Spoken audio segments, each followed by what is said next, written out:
Frères et sœurs, l'image du pharisien et du publicain, priant dans le temple et dans toutes les mémoires. Le contraste entre les deux personnages est si marqué aux limites de la caricature, la cible si nettement dégagée, que la signification de la parabole semble portée par cette image et n'avoir besoin d'aucune clé explicative. Pourtant, le lecteur attentif ne peut qu'être arrêté par l'introduction.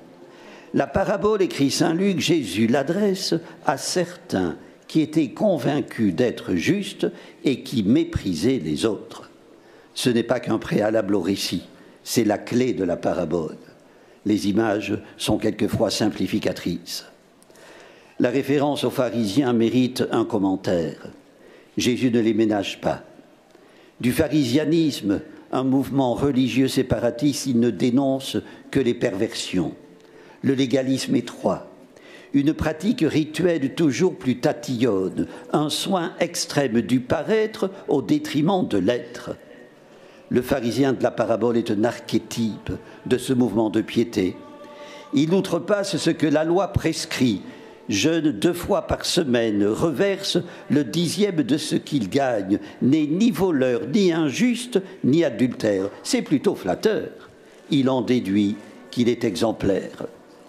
Un trait rend affligeant ce satisfecit.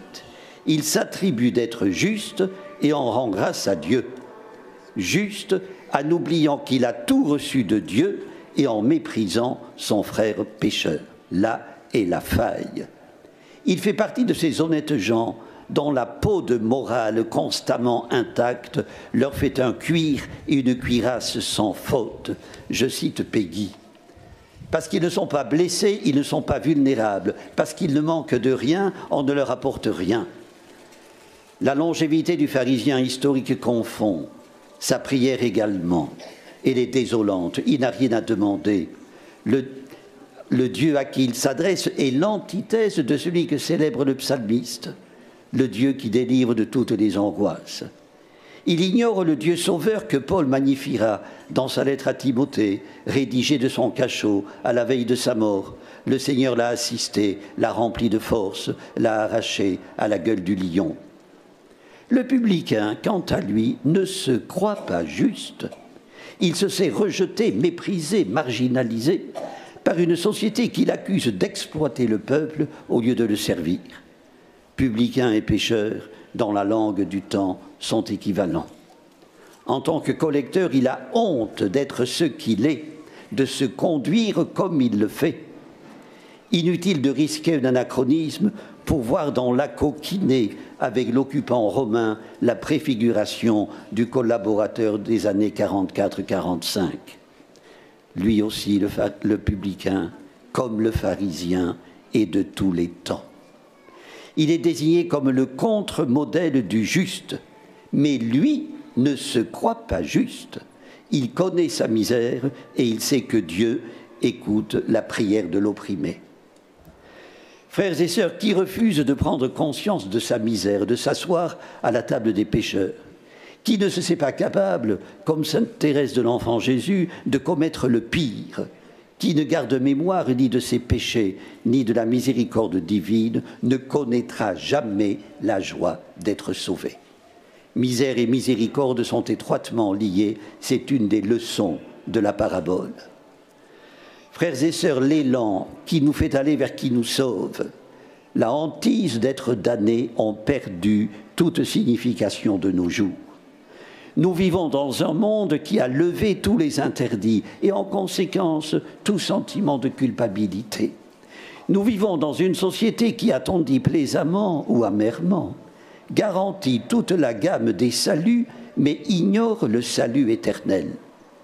En parler fait sourire ou ricaner. Partir à la découverte de celui qui sauve alarme pour de bon, suscite une compassion d'un nouveau type. Il y a quelques années, lors d'une émission de télévision où des ténors des sciences humaines débattaient gravement sur l'homme, sans grande hauteur en vérité, le présentateur se tourna vers Mère Teresa, présente mais immobile et silencieuse, et lui demanda « Et vous, ma mère, à quoi croyez-vous » Avec un beau sourire, elle répondit « Je crois à la miséricorde. Comprenons, je crois, en celui qui sauve. Frères et sœurs, nous aussi témoignons de notre foi en celui qui veut que tous les hommes soient sauvés. Nous sommes des témoins, des chargés de mission, et nous ne sommes pas seuls. Aux heures de ténèbres, confiait Gabriel Marcel, je puis croire de la foi des autres. Aux heures du découragement, je puis aussi espérer de l'espérance des autres. Et quand il m'arrive de ne rien tirer de mon pauvre cœur, je puis aimer de l'amour des autres.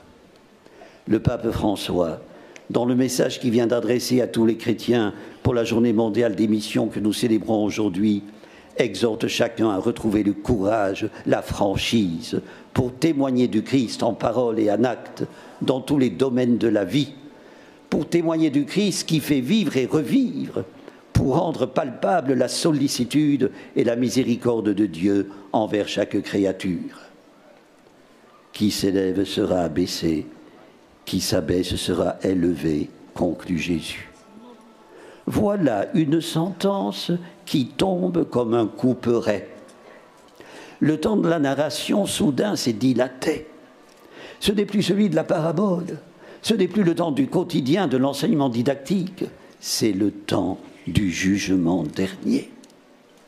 Redescendre dans la maison après être monté au temple pour y prier, c'est affronter son juge.